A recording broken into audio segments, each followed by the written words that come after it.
अस्सलाम वालेकुम वरहमतुल्लाहि वबरकातुहू। दरस कुरान और हदीस आज का टॉपिक है इन्फाक। लगत में इन्फाक का मादा दो मानी में इस्तेमाल होता है। एक किसी चीज़ का ख़त्म हो जाना और दूसरा किसी चीज़ को छुपा देना। इन्फाक में आम तौर पर पहले मानी का लिहाज होता है, इसलिए कि जो चीज़ खर्च की जाती है वो ख़त्म हो जाती है। इस्तिलाह में इन्फाक कहते हैं नेक या मुबाह कामों में हलाल या पाक माल खर्च करने को। कुरान करीम में नफ़का और इन्फाक का लफ्ज़ 5 मानी में इस्तेमाल हुआ है। एक फ़र्ज़ ज़कात सूरह बकर में है, हमने उन्हें जो कुछ दिया है उसमें से खर्च करते हैं। 2 नफली सदकात सूरह आल इमरान में मुत्तकीन की सिफात में से एक सिफत ये भी बताई गई है वो खुशहाली और तंगी में खर्च करते हैं। तीसरा जिहाद में खर्च करना सूरह बकर में है, अल्लाह सुब्हानहू व तआला की राह मतलब जिहाद में अपने अम्वाल को खर्च करो। चौथा अहले अयाल पर खर्च करना सूरह तलाक में है, वसीयत डाले को अपनी वसीयत के मुताबिक खर्च करना चाहिए। 5वां फ़िक्र तंग दस्ती सूरह इसरा में है, फरमा दीजिए अगर तुम मेरे रब की रहमत के खजानों के मालिक होते तो मुमकिन था कि तुम ख़त्म हो जाने के डर से बिखल करने लगते। अल्लाह सुब्हानहू व तआला ने कुरान करीम सूरह बकर 24 में इन्फाक को कर्ज हुसन करार दिया है। हालांकि हमारे पास जो कुछ है वो अल्लाह सुब्हानहू व तआला ही का दिया हुआ है और वही हमें सही खर्च करने की भी तौफीक देता है। असल में इन्फाक को कर्ज हुसन करार देने में इंसानी नफ्सियात को मलहूज रखा गया है, क्योंकि जब कर्ज दंदा को इस बात का इल्म हो कि कर्ज ख्वाह मतमूल भी है और दूसरे के हकूक़ की अदायगी का एहतमाम भी करता है, गोया उसकी रकम डूबने का कोई खतरा नहीं, तो वो इंतहाई खुश दिली से कर्ज देने पर आमादा हो जाता है। और अगर वो ये भी जानता हो कि कर्ज ख्वाह मेरी रकम को माल शराकत करार देकर अपने चलते हुए कारोबार में लगाएगा और कई गुना मुनाफे कमाकर मुझे लौटाएगा, तो उसे मतलूबा रकम देने में मज़ीद खुशी होगी। उसके साथ साथ अगर उसे ये भी इल्म हो कि कर्ज ख्वाह ऐसा करीम और कुशादा दिल है कि कर्ज लौटाते हुए अपने फजल से मज़ीद ही अता नहीं करता बल्कि माला माल कर देता है, तो फिर वो इशारा पाते ही कर्ज देने के लिए आमादा हो जाएगा और उसके बहाने तलाश करेगा कि मुझसे किसी तरह कर्ज ले लिया जाए। क्योंकि आम तौर पर जो लोग किसी को कर्ज नहीं देते तो उसकी वजह या तो ये होती है कि उनके दिल में बिखल और माल की शदीद मोहब्बत होती है, या इसलिए कि उन्हें कर्ज ख्वाह के मामलात पर एतमाद नहीं होता और वो उसे लेचड़ और बददियानत इंसान समझते हैं। लेकिन करीम व रहीम रब के बारे में उन बातों का तसव्वुर भी नहीं किया जा सकता। फिर वो जो कर्ज मांगता है तो अपनी हाजत और मजबूरी की बिना पर नहीं, बल्कि उसका फ़ायदा भी सरासर इंसानों ही को होता है।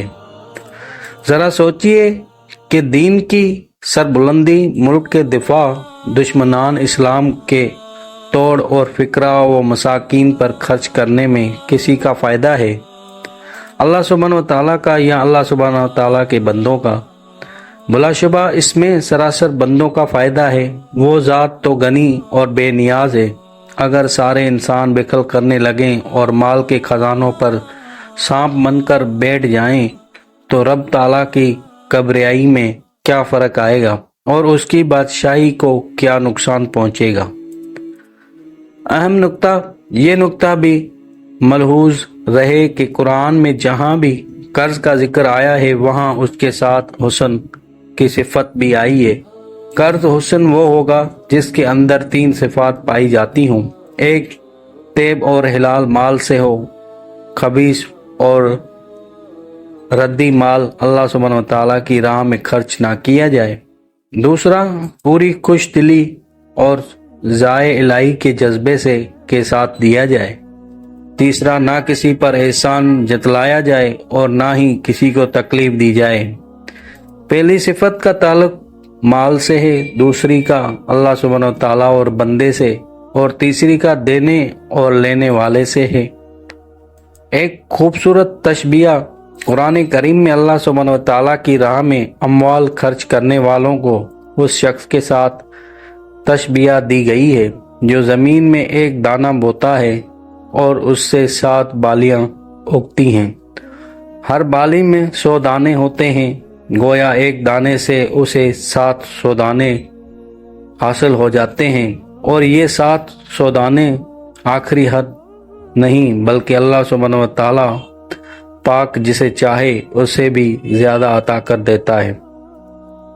बात यह है कि कई चीज़ें ऐसी हैं जिनकी वजह से इन्फाक फी सबीलिल्लाह के अजर में इजाफा होता है, मिसलन ईमान, इखलास, शरह सदर, हलाल और पाक माल सही मुसरफ, एहसान जतलाने और अजियत दही से बचना।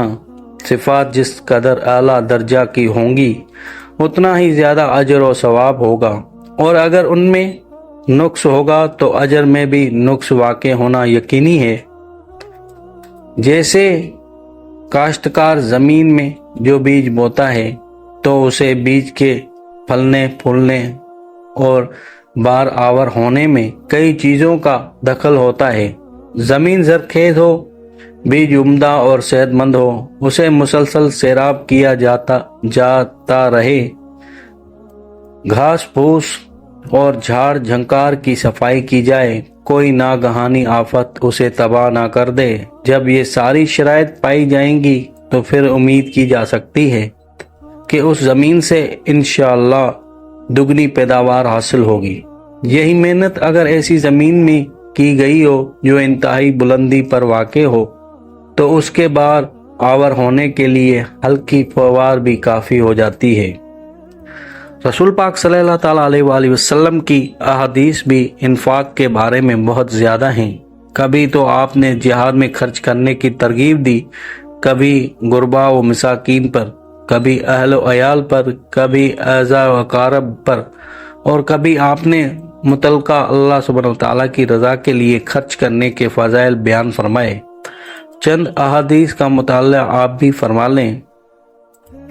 हज़रत सुबान रज़ियल्लाहु ताला अन्हु जो कि रसूल पाक सल्लल्लाहु ताला अलैहि वसल्लम के मौली हैं, वो रवायत करते हैं कि आप सल्लल्लाहु ताला अलैहि वसल्लम ने फरमाया, बेहतरीन दीनार वो है जो इंसान अपने अयाल पर और जिहाद के लिए तैयार की हुई सवारी पर और मुजाहिद साथियों पर खर्च करता है।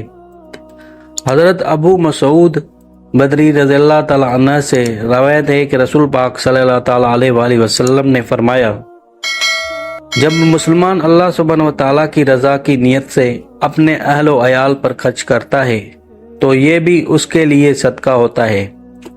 फ़वाद इन्फाक: एक, इन्फाक फी सबीलिल्लाह कमाल ईमान और हसन इस्लाम की दलील है। दूसरा, ये अल्लाह सुब्हानहू व तआला की नेमतों का शुक्र अदा करने का बेहतरीन तरीका है। तीसरा, उससे अल्लाह सुब्हानहू व तआला भी राज़ी होता है और अल्लाह सुब्हानहू व तआला के बंदे भी राज़ी होते हैं। चौथा, उम्मत के अफराद में इज्तमाइयत और मोहब्बत पैदा होती है। पांचवा, फ़िक्रा और मसाकीन की ज़रूरियात पूरी होती हैं। छठा, बहुत सी बादनी बीमारियों खुसूसन हब्बे माल और बिकल से शिफा हासिल हो जाती है। सातवां, उससे माल में बरकत पैदा होती है और इंसान बहुत सारे मसाइब और बलाओं से महफूज रहता है। आठवां, खानदानी ताल्लुकात इस्तवार होते हैं। नौवां, इन्फाक जन्नत तक पहुंचाने वाले रास्तों में से एक अहम रास्ता है। 10वां, अल्लाह की राह में खर्च करने वाले को अर्श इलाही का साया नसीब होगा। अगर आपको ये वीडियो मेरी पसंद आई हो तो मेरे चैनल को लाइक करें, सब्सक्राइब करें, बेल आइकन को दबाएं ताकि मेरी हर आने वाली वीडियो आप तक पहुंच सके। تو اب دیجیے مجھے اجازت, اللہ حافظ.